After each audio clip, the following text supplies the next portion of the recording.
Hello and welcome to Nutrition and Alternative Medicine. I'm JJ Flazanes, your host. Thank you for downloading today's show. Today's show, Ditching the Diet, is an interview of me on a show called Just Jenny. Jenny Hutt is a TV personality and radio host, and she's got a nice big following of people, and she and I had a very good conversation. She is about struggling out loud. She has been very public about her own struggles with weight loss and dieting, and so we have a different approach, the two of us, which is interesting how we work that out on the show. And I'd just be interested to hear your feedback as well, because those of you that have been listening to me for a while, I'd be curious to see what your response is to our conversation. And for those of you that are new, you'll get to hear a little bit of an overview of where I come from when it comes to the health, the wellness, and the weight loss journey. So no matter who you are, what you're doing, and what you want from your body, to me, the energy needs to stay the same. And with that said, here are a few more announcements about what's going on in the community. In May, we're going to start our next 30-day manifestation challenge. It is free. You can go to jjflazanes.com.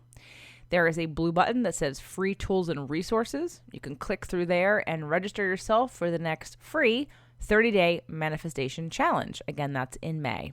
Also, we've got the next live event coming up in September 20th to the 23rd, and that is called The Next Big Step.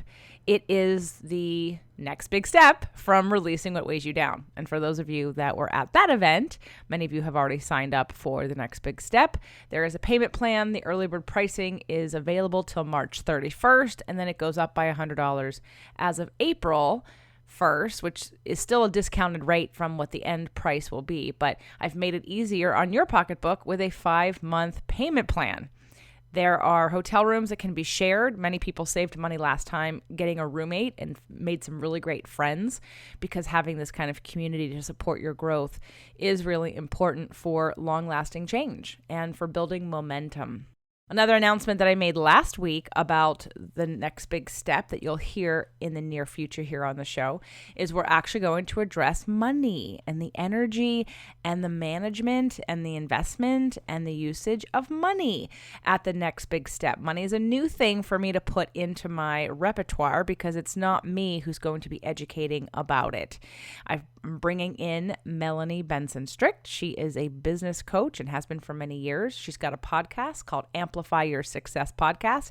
You have heard her here interview me, and she embodies the principles of what I'm talking about and what I want people to live and breathe, because any of this information that you get, so let's say you ask me and you're going to hear on this interview today, well, what food should I eat and what shouldn't, what about this and what about that? And they're very top level surface answers that in my experience, don't give you long-lasting results. If they're not connected to a deeper root, if you don't understand the reason why you choose to eat a food that doesn't support you over and over again, then it's going to be a while before you actually feel free in your life when it comes to your food and your body. And I'm all about wanting you to get there faster by using a mind, body, soul approach, which is what I'm all about. So if you're interested in the event, come check it out. Again, early bird pricing ends March 31st. jjflazanes.com/next big step. Again, jjflazanes.com/next big step. Have any questions for me? You can find me on many social media platforms. Come over and follow me, connect with me, send me a message. Let me know how you're liking the show. Let me know what other topics that I might not have covered that you want, because it is really important to me that you get out of these shows information, inspiration, and a way of being that enhances your life forever. That's what I'm all about. So enjoy today's show. Welcome back. Let me get to my next guest, JJ Flitzane. JJ is a holistic fitness and lifestyle coach. She's also an empowerment strategist, author, and the host of the Fit to Love podcast. And you're on a mission to transform the meaning of the word fitness to include not just the state of a person's physical body, but their emotional, mental, and spiritual states as well. Welcome to my show. Thanks, Jenny. Thanks for having me. So, JJ, you don't believe in diets. You're sort of part of that anti-diet movement. but which I'll tell you from the start, the concept of ditching the diet for me gives me hot flashes. That could also be my age. But how did you tell somebody to embrace the concept of not dieting or embrace the anti-diet when they've got a lot of weight to lose? Like, I understand if it's somebody who's just on the cusp, they're like a little fluffy, or they don't feel their very best, so maybe not frame it or phrase it as a diet. But for people who have a lot of weight to lose, how does this sort of strategy work? Well, first we have to really reinvent the word diet. Like, what does it mean? For lots of people, diet means temporary. It means I'm going to restrict what I do and reduce the calories that I eat in order to lose weight. But the reality of it is no one sticks with that forever. If they lose the weight, then all of a sudden it becomes, oh, I accomplished my goal. Now I can enjoy myself and I can live how I want to live and not have to count every calorie or whatever they're doing to get those results. So when it comes to the word diet, it's just that idea of temporary versus and restriction versus what I promote, which is replacement, and then, of course, the education, and then, of course, even the divorcing the scale. The reason why we're the fattest and most unhealthiest country in the world is because we aren't looking at the real root of what this is caused by in the first place. And this is where we're talking about top-level sort of BS kind of stuff that it's about management and controlling and about willpower. You know, people are tired. Nobody wants to have that much willpower every day to force themselves not to eat something that they really want, or to count every calorie, or to exercise every day for an hour and feel horrible, possibly. I'm not saying that that's a choice. You can do it, all those things, and feel better. But if it comes from an inspired place of because you love and respect yourself, and you put things in your body that you know do well for your body and promote health, that's one thing. But to do it from the restriction, I don't like myself, continue to sort of anchor that feeling of that I have to punish myself, I don't like myself where I am, that doesn't last. And that doesn't make anybody happy. And skinny people don't equal necessarily happy people. Well, that's true. I mean, skinny people don't always equal happy people. Of course not. But I don't know. If I didn't get on the scale again, that wouldn't work for someone like me. I am tied to my scale. I don't think I could divorce the scale. So how do you take somebody and get them to trust this idea of letting go? Like, where does the change happen? Because you got to agree that if someone does want to lose weight, I'm not saying that everyone has to lose weight, because I don't believe that, JJ. I believe that we are all meant to have whichever body we feel we're meant to have. So somebody else might be happier in a fuller figure than I would be. But let's say they're not, and they come to you and they say, JJ, I don't want to feel like this anymore. Well, how do you advise them? So my brand is like a mind, body, spirit brand, and it's an integration of all those things. And so they all have to be present, and they all have to be addressed. And when you just look at the diet, you just look at what someone's eating, you're not addressing why you eat. You're not addressing why you're an emotional eater. So we don't actually heal that addictive energy that people have, and we don't treat food and emotional eating as an addiction. And that's what it is. And I'm not saying that addiction like you go to rehab like you might for alcohol or for a hard drug, but they all root in the same place, which is wanting to suppress or deny or numb a feeling. So when it comes to but there are foods biochemically that you can replace and remove from the diet that absolutely cause you to have cravings, cause you to feel depressed, cause you to have an energy drain. There are absolutely biochemical things in your foods that if you eat these certain foods, you'll have more cravings, you'll feel tired more most of the time, have some brain fog, have some inflammation and bloating and constipation. Absolutely. You can't dismiss the science of food in the body. But once you can clean all that up, then we have to look at the reason why you chose to overeat in the first place. It wasn't stimulated by the food choices. Okay. So what you're saying is that instead of looking at it like a diet, which to you is this concept of a quick fix, it's someone coming to you and saying, look, JJ Flitzane, here's what I want to do. I want to change. I want to feel better. I want to look better. So let's begin. And then you would say, do you start with sort of a food plan that is an elimination food plan? Is it, yes. How do you teach? Okay. So take me for somebody listening who's struggling, take me through that, how you would begin with this person. And again, you're on Instagram at JJ Flitzane, correct? Yes. So they can follow you there. Okay. So Yeah. take me through how to start. Okay. So I over the last 20 years as a personal trainer, I've watched how people change, why people change, what changes last and what don't. And my latest book, The Invisible Fitness Formula, 5 Secrets to Release Weight and End Body Shame, was a 20-year in the making. It's my third book. 20 years in the making, because I knew when I came out with the next fitness book, because I hate the fitness industry for the fact that it's a lot of shaming. And that does not motivate people. It makes them feel bad. And that's not going to keep you on your program or on a healthy lifestyle when you feel bad about it all the time. It makes you feel like, you have to judge yourself.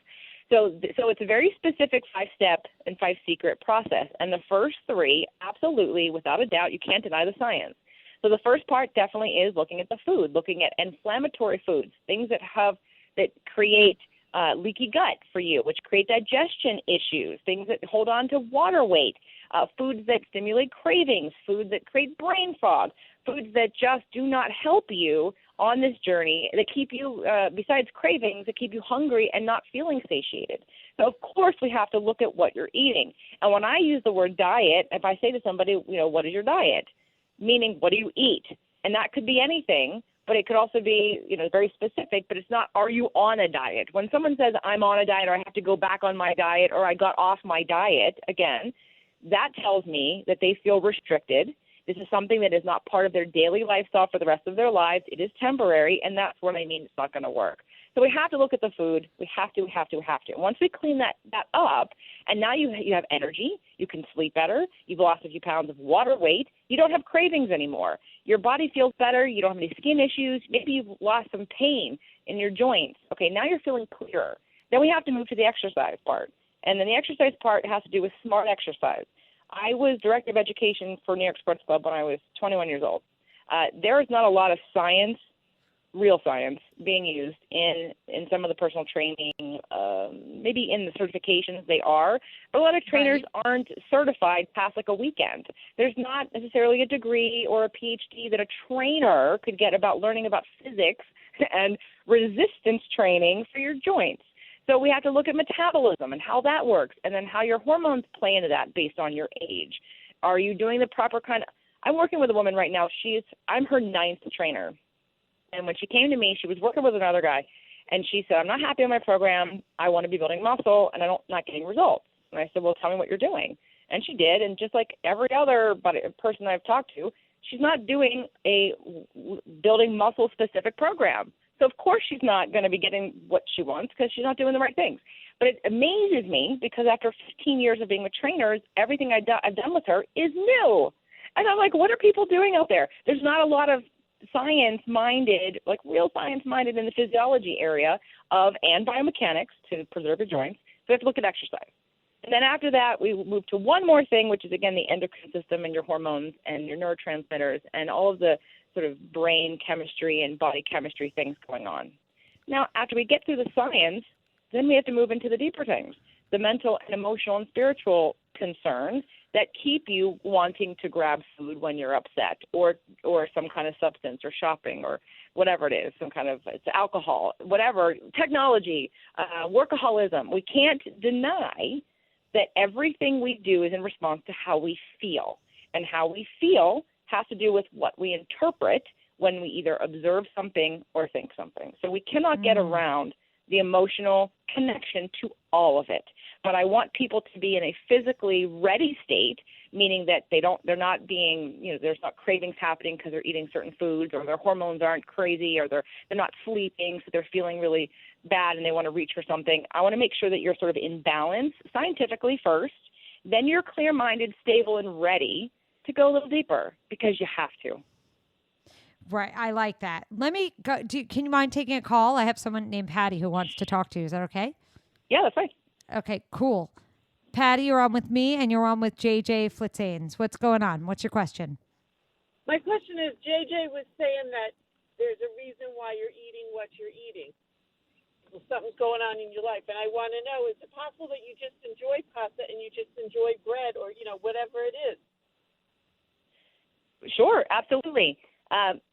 Pasta and bread normally, because of their high carbohydrate and potentially high gluten, can become inflammatory and create cravings. and also not necessarily quickly sending any messages to your brain that you're full. So sometimes it's easy to overeat these things. And when you spike your insulin levels because of all the sugar, it might be harder for you to curb some of those cravings. It might be that there's some overeating going on because the brain hasn't received that signal. You absolutely can love those foods. There's a point in which how we balance the chemistry of the foods in terms of feeling full on less. Can you do that with pasta? Can you do that with bread? Maybe. Definitely with different kinds of pastas and breads and different meals where we're placing some of the high starch, high carb, high insulin spiking things that turn to sugar, because all those things turn to sugar. If we can sort of recreate and maybe add some more fats, maybe add some protein first, there's ways to do it, and that's not necessarily an issue. But if you're just saying, well, I just love pasta and I love bread, yet I'm trying to lose 20 pounds and I can't do it, then we have an issue of, is it that you're overeating these things? Is it too much sugar for your body? Are you sensitive to sugar? Are you extra sensitive to sugar? So that's where we have to look at maybe an elimination diet to see how your body responds to different food types, and but maybe something that's, Yeah. But JJ, Patty, does that help? It helps. It helps to know it's not emotional, because I look at myself and I say, wow, I'm pretty happy. I'm very blessed. And I'm like, but yet why do I sabotage myself? I can be very good. Twice in my life now, I've lost 40 pounds through diet, not diet, but eating better and exercise. But then I just kind of always fall back. And I just did it recently, and I got to get back on board. I know I do, but I don't want to give up the things that I like. And it's just a struggle because I know that they're not good for me. By the way, it is a struggle. And I think JJ and I have a little differing viewpoint, maybe because I guess I don't find the word diet a dirty word. Like for me, JJ, and maybe for you, Patty, and good luck and thank you for calling, the concept of dieting has worked for me. Not that I don't think there would be incredible freedom in giving it up altogether in theory, but there is something about, I don't know, there's just something about it just work. It just doesn't, I know what I'm doing when I'm dieting. It is part of a mission to diet for me. And maybe that's deprivation and maybe that's not mentally that sound. But if you tell me that I have to go on an elimination diet, then it doesn't matter what you label it, because that is a diet. No? Right. But see, I have a very specific diet. I tend to eat paleo and a little keto, and I'm been gluten-free since 2008, and I don't eat dairy for the most part. Here and there. So then you are then you're not right. So then that's real life. That's real. I love that. Right, that's honest. Right. So, but here's the difference. I don't look at a food and go, oh God, I wish I could have that. Oh, I shouldn't have that. I don't do that, because anything I see that is, I literally today struggled with having like the soup with a touch of cream in it. And the only reason I ate it, I had some enzymes with me, is because there was nothing else there. Like there wasn't another course. So if I was going to have enough energy to make it through this day, this event, I was like, okay, just eat it and you'll deal with it. But I didn't want to eat it. Or the salad that had gluten in the dressing, I threw it away because I don't want to put that in my body. It's about getting to the place where your choices become because you don't want it, not because you feel, oh, it's bad for me, but I love it. It's that love-hate thing that causes people to just say, screw it, I'm going to eat what I want, and that's why you keep going back and forth. It's being able to emotionally get to the place where you're making choices, and you love the choices that you make, and you have no problem with the choices that you make. If I see a food that I go, oh, I really want that, I find a way to have it in a way that works in my diet, that works in the way that I eat. I make it a new way with new ingredients, whatever. But I don't feel restricted at all. And that's where I want people to get to, where you don't feel restricted. I get it, because it becomes such a choice that it's a happy choice. And it's one made out of true authenticity of loving yourself and saying, no, I don't want to eat that because I know what it does to my stomach. I know that it causes micro tears in my gut lining, and then I'm going to have leaky gut and inflammation and possibly get an autoimmune disorder. No, I don't want that. It's not worth that. That's where I want people to get to. Right, which is a whole other. Which, by the way, you're totally right that is mental health, that is a healthier place to be. In other words, to decide I'm not eating this because it makes me feel like crap is very different from I can't eat this because I'll be fat. Yes.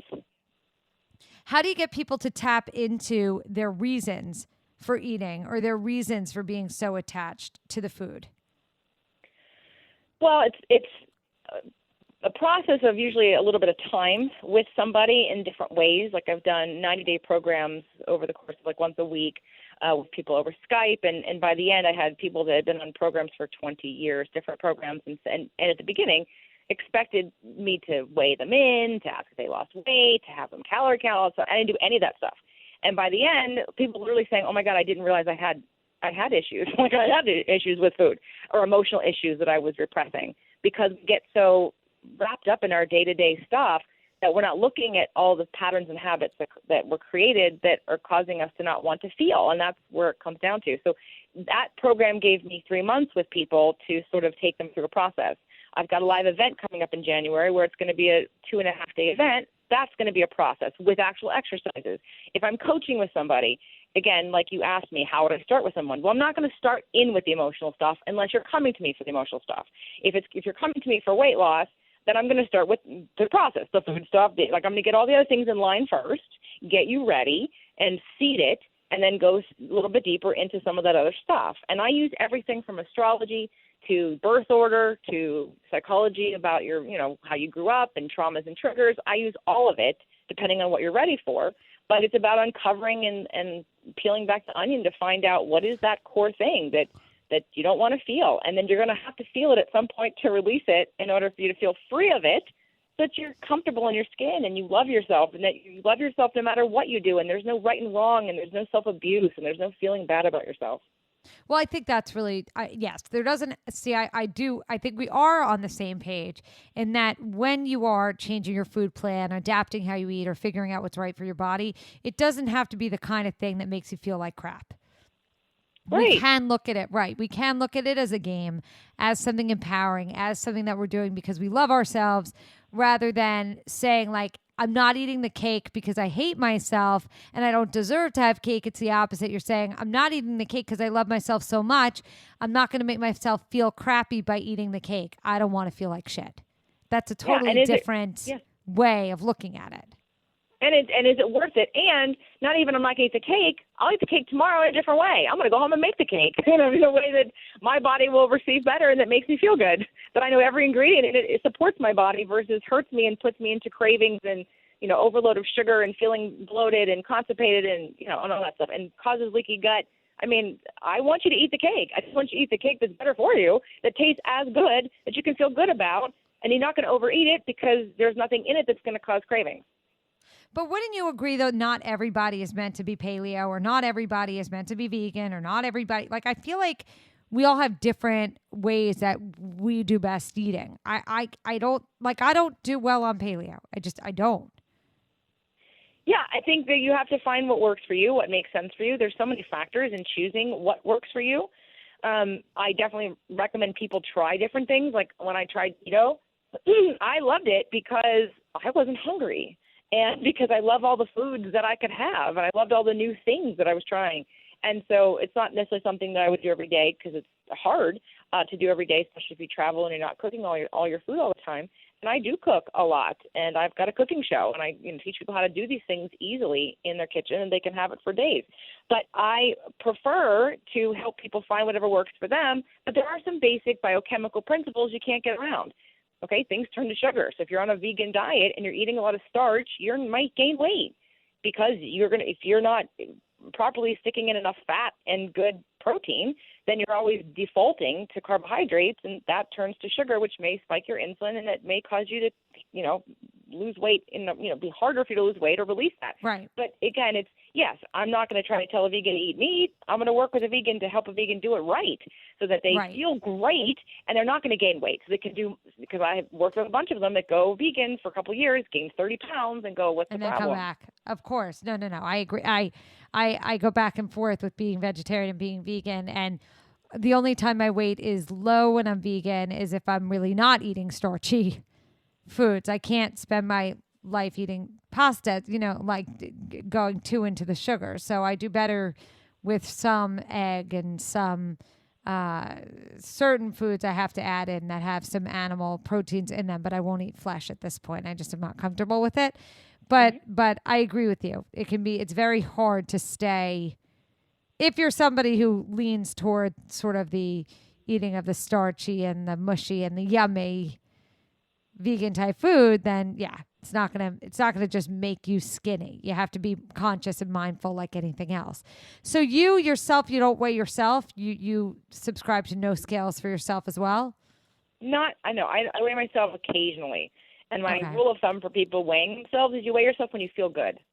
Because this is just another, because otherwise you're abusing yourself. You are shaming True. yourself, and Totally. this journey will never get easier if you step on the scale every day, hoping that it's down, and then beating yourself up when it's not, feeling depressed when Right. it's not, because at the end of the day, who cares? Let me ask you. It's so true.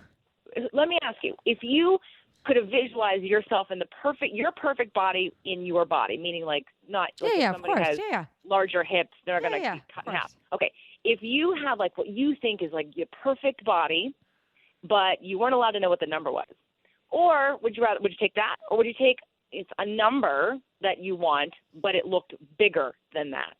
Which one would you take?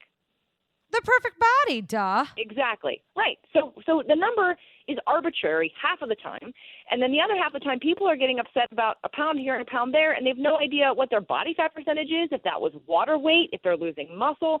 And here, can I grab you about this 1 second? Here's my big issue with everyone in their menopausal and andropausal Here's the problem. state. I am out of time, so I'm going to crash the break. So I actually have to go. Please follow JJ Flitzstein online across social media platforms. I think I like that your mission is for good and to help women feel better, help people feel better. I think that's really cool. Thank you so much for being on my show. Thanks for having me.